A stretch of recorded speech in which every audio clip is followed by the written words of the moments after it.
ആ ഒരു ദിവസം ഞാൻ റോട്ടിൽ ഞാനും ഒരു കൂട്ടുകാരൻ്റെ ബൈക്കിന് വന്ന് ഇറങ്ങണം. അപ്പോഴും ഇയാളുടെ കമ്മലൂർ പണയം വെച്ചിട്ട് വന്നേക്കണേ ഞാൻ അല്ലേ.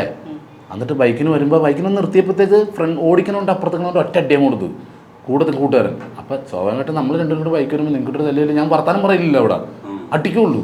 ഞാനും കയ്യുടെ ഒറ്റ അടിയാണ് കൊണ്ട് കൊടുത്തു. അങ്ങനെ അടിയായി റോഡ് മൊത്തം അടി, 1/2 കിലോമീറ്റർ അടിയാണ് കൂട്ടുകാർ തമ്മിൽ. അപ്പോൾ ഒരുത്തൻ പറഞ്ഞു, നീ കാരണം സാജു പ്രസാദനെ തല്ലിന്ന് പറഞ്ഞപ്പോഴത്തേക്ക് എന്നാൽ ഞാൻ സാജുവിന് തുറന്നു കൊടുക്കട്ടെ എന്ന് പറഞ്ഞപ്പോൾ എൻ്റെ അനിയന്മാരോടെ കേട്ടുകയും അവന്മാരെടുത്തിട്ട് ഇവനിട്ട് ഇടിച്ച്. അങ്ങനെ ടോട്ടലി ഇടി കഴിഞ്ഞിട്ട് വീട്ടിൽ വന്നപ്പോഴത്തേക്ക് അനിയൻ പറഞ്ഞ ബട്ടൺ സ്വർണ്ണ ഇവിടെ ഇവിടെ. അപ്പോൾ അനിയൻ ഇടയ്ക്ക് എന്നെ ചീത്ത പറഞ്ഞ് ഇവിടെ നിൽക്കാൻ പറ്റില്ല, വിട്ടോളണമെന്ന് പറഞ്ഞു.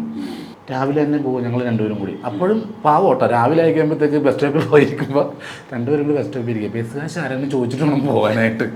അങ്ങനെ ഇരുന്ന് കഴിഞ്ഞാൽ ഒരു കാര്യം ഞങ്ങൾ നടക്കാവിൽ പോകാറ്, അപ്പോൾ അവിടെ ലിമിറ്റഡ് കയറി പോകുന്നുള്ളൂ.